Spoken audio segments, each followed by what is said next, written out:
You were teaching out there a little bit, right? Yeah, I did. What happened was I ended up being the assistant director of the Richmond, California Arts Center, and I oversaw two people that would go to the playgrounds, and I did that at one point, and then I got promoted, and these other two people. It was really interesting. One of them was Walter D. Maria, who became this famous New York artist. Right. And I was doing that, and then a friend of mine,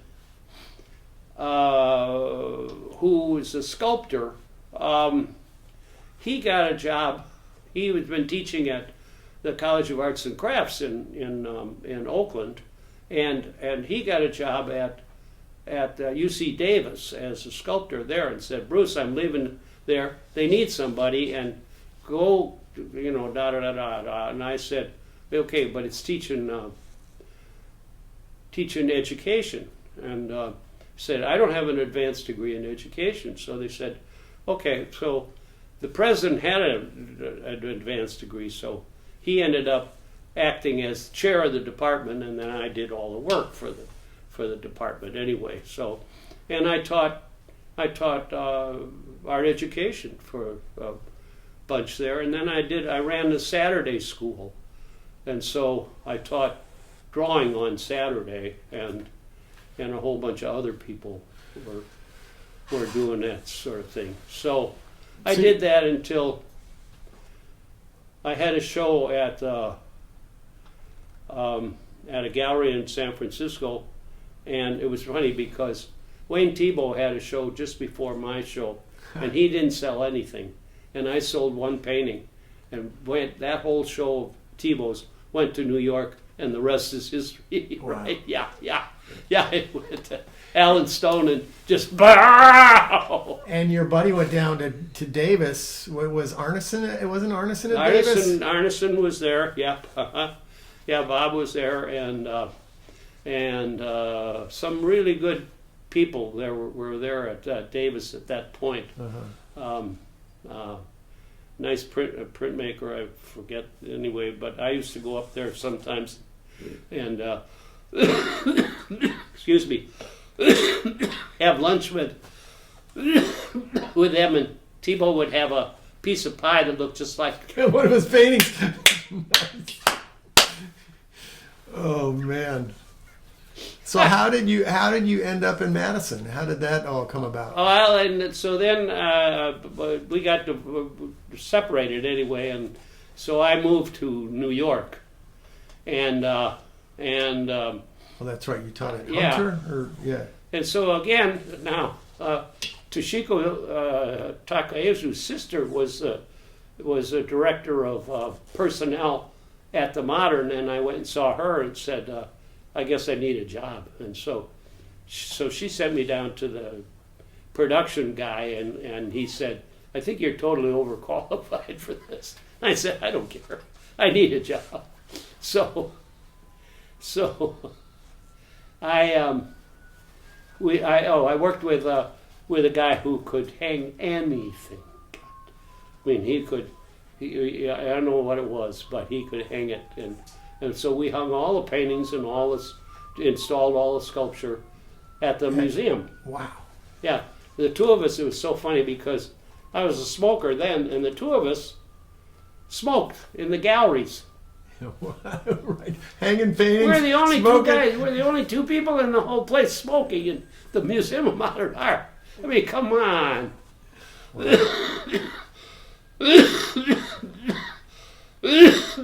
So I was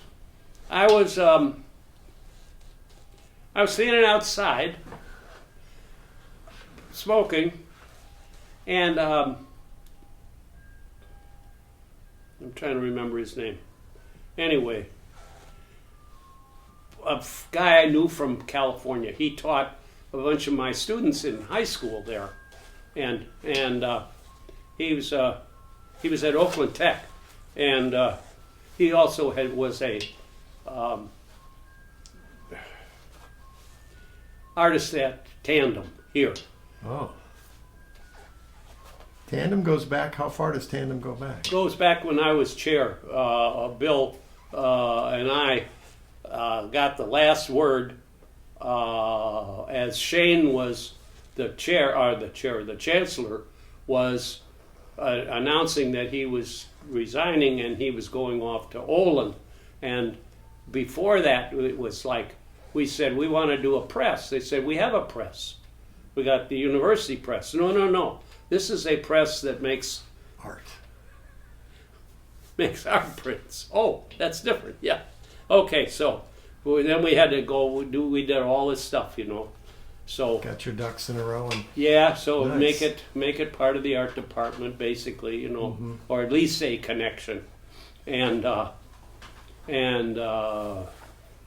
that we did, and so then, as I say, as he was leaving, he said, "I see no problem." And I said, "Okay, fine, good. Then we've got so it." you signed off on it. Yeah, and yeah, got the ball yeah, rolling. Yeah, so Nice. that's when. So that was 80 something or something. I think is when I was chair. Anyway, 80. So where was Tandem originally? Was it over by Willie Street, or Wasn't anywhere. it wasn't anywhere? I mean, Wasn't when anywhere it at that started, point. though, it was it was just housed at the UW. And then they got what they did. Then is they got and especially with Harvey Malofsky and some of the other people who were, I think, really the ones that got the going anyway, Mm-hmm. And they did these $10,000 memberships, and so then they rented the space at that point in that building, that was over on the east side. Dickinson Street, or no, Yeah, off of yeah, Willie by the yeah. hardware store, right? Yeah. Before the train station or the train. Before the new location yeah, out by yeah. Sherman Avenue, right? Yeah. Wow. Yeah, cool. and so the reason I came here was that I started to tell you, I was Sam Richardson. Sam Richardson was the teacher that had done a whole bunch of my students at College of Arts and Crafts in the high school, at Oakland Tech High School, which was big art program, really terrific. So Sam said, "Bruce, they need you next door." And I said, "What do you mean, who needs me? Where? Crafts Museum was right next door to in those days, To the was mine, at a yeah. brownstone on 53rd Street. And so, a small operation, maybe, trying to think of it, if it was even 10,000 square feet of galleries. I think that would be a lot. I'm not sure, but Right. yeah. But it was a museum dedicated to crafts. Just to the crafts, right? So I went over and talked with the director, Paul Smith, and I got hired there. So I quit at the Modern, and then a friend of mine who was one of my classmates at Cranbrook, Lyman Kipp, was teaching at. He was a sculptor, and he was teaching at Hunter. And he said, "Bruce, I got a Ford grant, and I'm going to go to Dartmouth." But he said, I have to have somebody start my semester and end my semester.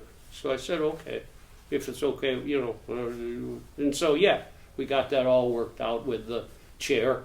And at that point, Hunter was a very interesting place. It had 12 tenured or online for tenure, and about 75 who taught, period. And that was all at the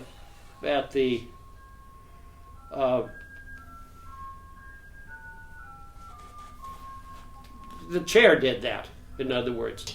So the chair either hired you or fired you. That didn't, that there was no There was no HR department? You were not. Yeah, you were not going into tenure or anything like that. So. It's like it is now, right? So There's after I did that, I guess Gene Goosen was his name, and Gene said, look, I've got some of these classes here. You want to? So I ended up teaching. They are teaching 12 hours. I ended up teaching 21 hours because I had a contract with the day school and the night school. So I was working all the time. Were you getting paid anymore? That's the question. No, That's the probably problem, less. right? Yeah. Probably less than the 12-hour guys. Yeah. So you at this point you left the craft museum So I talked with Mrs. Webb and she said, "Well, we could give you some more money." And I thought it's a little late for this, come on. So I said no, I wanted it. So then one of the people that I've been working with at the Crafts Museum, Diane something or other. What was her last name? Anyway, Diane's husband was teaching at the Brooklyn Museum, and he said, "Bruce, I need somebody to teach ceramics over there." And I said, "Okay, I'll go see." my big background in ceramics at this point, right? Yeah, so I was, I guess we were probably all part-time teachers. I think so. But anyway, a guy by the name of Jolyon Hofstede was a major domo in ceramics, and he and I worked together. I mean, we were fine together, and I taught. I think I probably taught part-time or something like that. And I think they paid $14 an hour, but that seems pretty good for back then. Yeah. Yeah. Sal LeWitt got me. Said, "Hey, I know where there's a loft that needs to be rented because I knew this kid who walked off of the street and into the street and got hit by a car, and he's not going to take it." So I went, and I was on the west side, and this is on the Bowery, and I went down there, and I got this. It was a 50 by probably 50. No, less than that. Couldn't be 50. So probably 30 by 50, something like that, And so I put in a kitchen and the toilet and a couch and you're on your way. The toilet fortunately was there, and then Sal Ariev, who was one of the guys who did the street and was a plumber and did all the plumbing along there. He would come in and get things straightened out. So that's what I did. And so I was doing that, and then Harvey Littleton came by and sitting in my loft. And I had been doing stuff with Harvey. We'd been doing these little shows. We did a Paul Soldner, we did a Harvey, we did a something else, And so Harvey, of course, was with glass, right? And I forget what other things we did. But we set those up for distribution for little small places, that it was something you could set up probably in an hour, something like that. So so Harvey said to me, "How'd you like to go to Madison, Bruce?" And I said,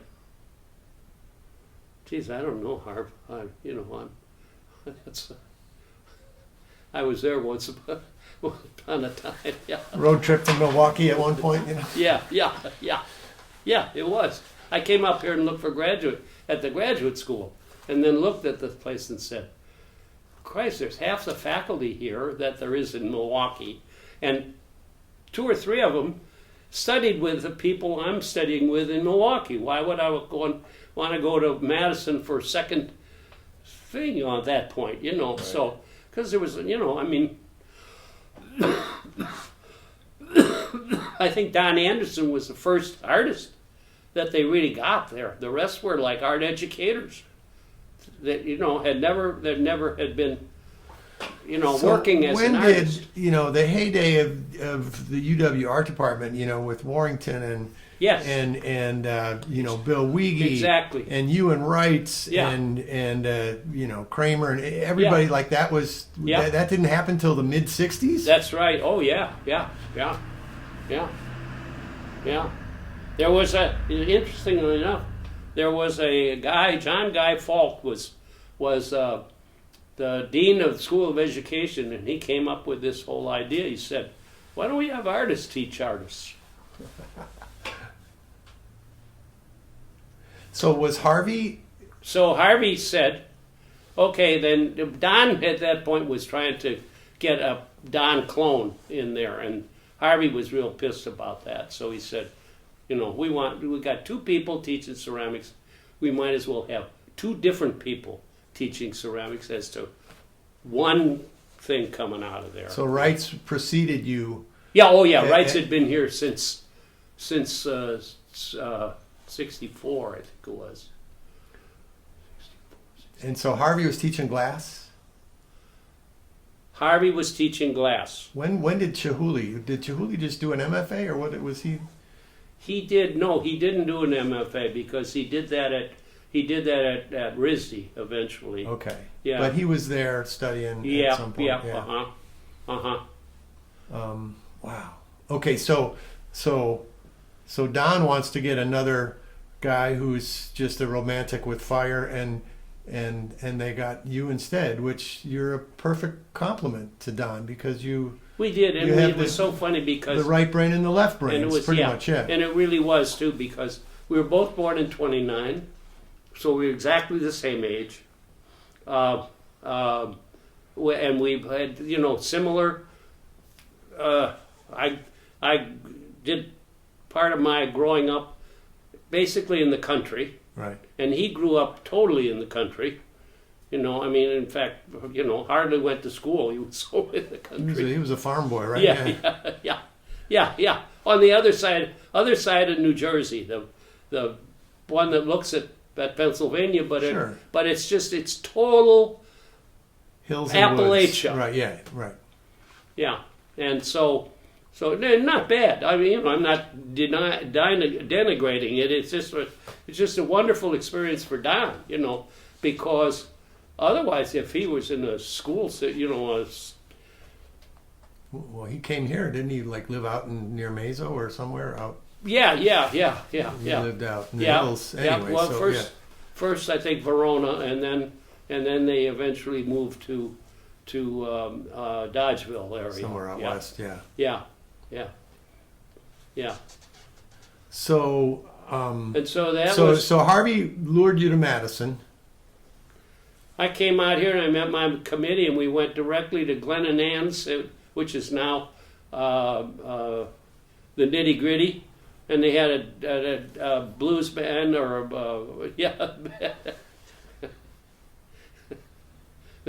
drank so much beer, and the committee was part of it was Wayne and Ernie Mall, Wayne Taylor and Ernie Mall, and they were out trying to keep up with them, I guess, And at one point, Ernie said, "We want this guy." That was me, And so, Oh man. yeah. So it was okay, So then I came out here that fall, and it was the fall of '68, and So you'd been teaching in Madison for 9 years. I had you in fall of 1977. And when did they build Humanities? the year '69 we moved in there. So it was being built. The first year I was here, we were in some some funny rooms at a very old building back behind where Helen C. White is, and they were old engineering buildings or something. Behind And the Helen C. studio- White, like up the hill, back up there. Yeah. And the studio was in the basement of the School of Ed building. Right, where my MFA studio was. That's right. I forgot about that. Yeah. You did get Ryan that. Myers Sure. and I were down there. Yeah. Yeah. Right. Yeah. Right. So then humanities came about, and then suddenly you're up on the 7th floor. Breathing all that stuff, including the stuff that was on the ceiling too. Of course, you know. Oh yeah, it was like popcorn. Was that asbestos or what was that? Something. You're still here though. You're 91. When do you turn 92? In the fall, right? Fall Yeah, in October. October. Yeah. End of October. That's right. You're a Scorpio, right? Are you Scorpio? Yep, Me yep, too. Yeah. yep. Beginning of November. Yeah. Wow, amazing. So the art department back in the late 60s, early 70s, I mean, what a cast of characters, right? It was great. It was really great. I was mean, really the printmaking department, like, catapulted to being one of the best anywhere, and you got Tandem Press going. And then you think about, they were always talking about the print area here and how hot it was and everything. 3D. Don Wrights, Right. Harvey Littleton, Ernie Mall, who is one of these unknown guys, and Wayne Taylor, Right. um, George Kramer was George Kramer, and then Fred Fenster, and Fred Fenster's and then in Metals, yeah. Eleanor Who? Modi, Okay. and I mean that was such a hot All-star thing. cast, Yeah, right, yeah. It was an all-star cast. It really was. It really was. And when they were always talked about printmaking, now Warrington could get a section of the New York Times, but half a page for Don's obit, Oh wow. half a page for Harvey's obit. Wow. Yeah. Um, Two. What about the painters back then? I mean, I knew Ken Ray and Richard Yeah. Long, but who else was painting then? Because we did have some good painters there. Well, Bob Greeley was painting, and that was he's a kind of romantic painter. Okay. Lazaro was painting, Oh yeah, Richard. Yeah. right? Yeah. Warrington was painting too. Warrington, of course, was originally painting. Yeah. That's what he came here to do. So let's just talk a little bit about your work in that era. You start slip casting, you start stacking, Right. and bright colors, and really pop art imagery. Some familiar forms from American culture. Yeah, from and current culture. Yeah. so yeah. how did you get there from?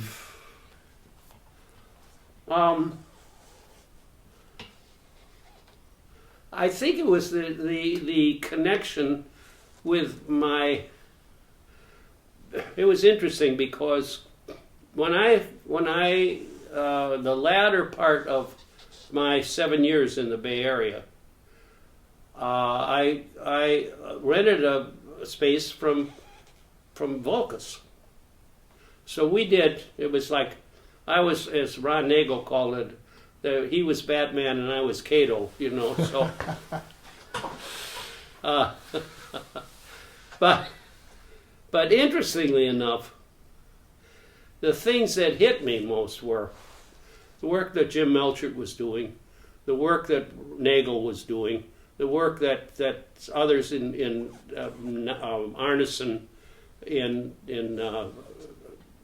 Davis, and some others that were doing a whole lot of bright color, really connected with current Commentary. commentary. Right. And current imagery too. That was the other one. You know, a lot of for God's sake, you can make stuff just as easily as Roy. So you're out. So your experience in San Francisco informed much of what you did later. It was obviously an undercurrent thing, because when I started teaching at the Brooklyn Museum, I decided I got to make some ceramic stuff.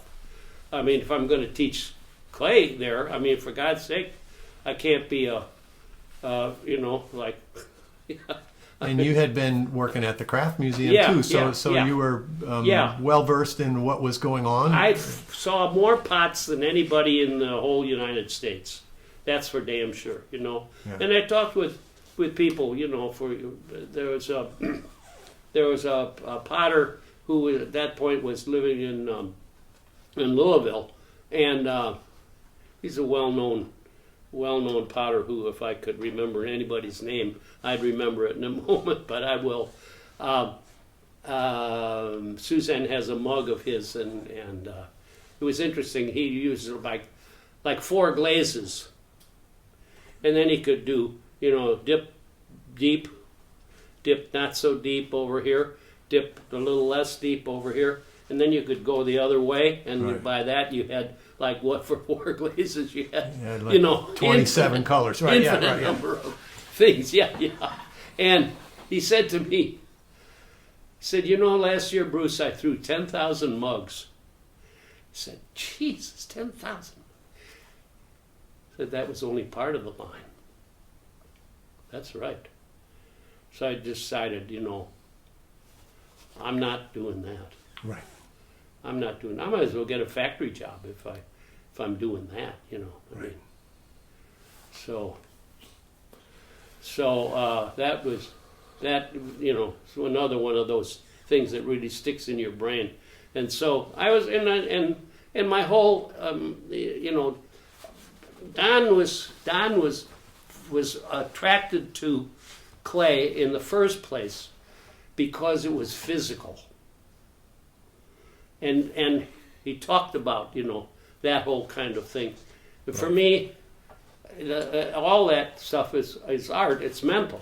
More cerebral. He was. He was a clay jock. Yes. Right. And just wanted to. I mean, he was letting clay reveal itself, and you were sort of finding the chameleon in clay in many ways. Yeah. And and it was, for me, it was like a material that an artist might use, but an artist might be trying to make some art with it, So, and it is not to say that a person who's making pots is not trying to make art sometimes, Right. I mean, but we know as well as anybody else that as soon as you start doing this, you just start doing it, I mean, stop thinking about what you're doing, and this becomes really a total mechanical thing, Right. So. Well, I remember when I was doing my MFA, and I was making those sculptural vessels, and you were like, "Don't make vessels, make sculptures." Yeah. Yeah. Yeah. But so I just think about some of that work.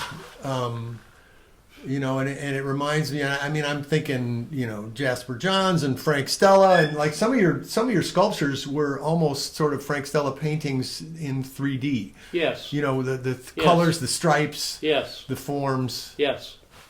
Yeah. In fact, I was doing that last night, and that's in the Kill. Oh yeah. Nice. I think that's probably what. But I mean, this is going to be part of it's going to be painted over. Yeah. So then you went through a phase where you were like the new technology of digitally printing and tiles. I was really interested in that. How did you get into that? And well, because of one of my former graduate students, Dennis Caffrey. And Dennis has a traditional tile painting business in L.A. And he makes Portuguese tiles, basically, is what the main thing is. Sure. At least that's what he was doing. I'm not sure what he's doing currently, because the last time he talked to me, it was something about a little less than what had been, the big time of his, where he had lots of people working and lots of things going on in terms of the tiles. And I'm not sure what as I say, I'm not sure what exactly he's doing right now. But anyway, he said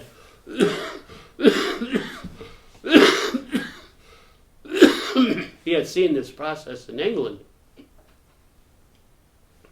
And so he brought it over to L.A. and so he said, come out and take a look at this. And so I had a grant, and I went out in summer and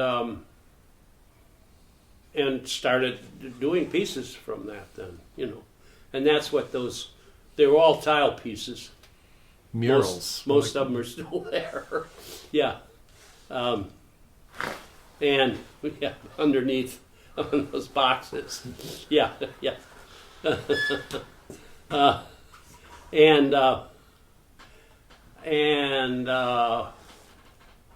Didn't I see? There was one in the Elvium at one point, right? I remember seeing a big piece in the Elvium. Big. Those were those big pieces that were sort of also geometric forms that I was interested in at that point, Brian. Sure.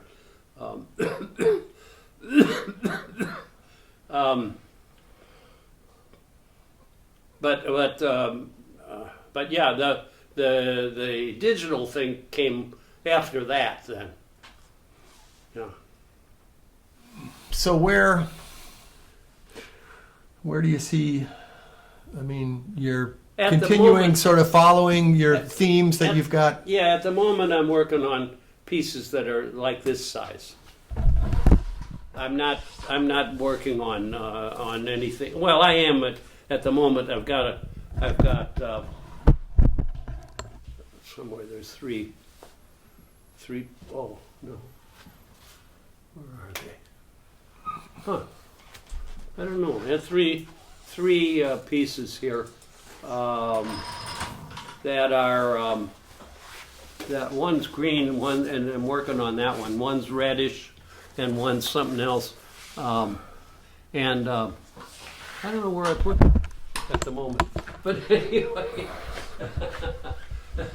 Oh yeah, these house forms. Yeah. Those are great. And you got some lighthouses here. yeah. Well, I did those at one point. Yeah, and I was interested in water and the whole relationship with its movement and stuff like that. But and these are. Oh, nice. This is I don't like know almost trompe l'oeil stuff here. Yeah. I don't know what.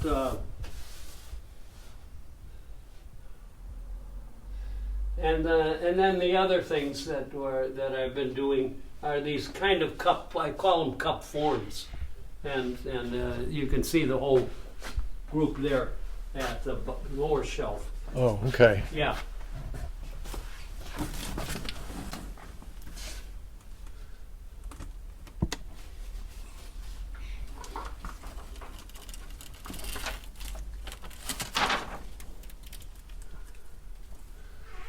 Nice. Yeah.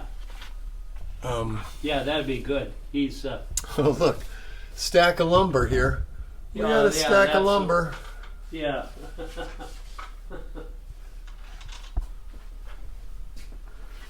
Oh, there's one. That size piece there. Oh, underneath the Yeah, plastic, yeah. Yeah, there's three pieces here, and I don't know where the third one is, but Oh, there's those one like I'm sort of working fountain on. forms. Yeah. Those those were sweetmeat dishes in and I made them sort of scatological and They're like they're candy Botticelli. dishes in in Britain. But yeah, that's the sort of size I've been thinking about working in, as a kind of you look at it and you say what's it, where is it? It's a cup sort of, and then these others are just total sculptures. Great stuff, Bruce. Thank you.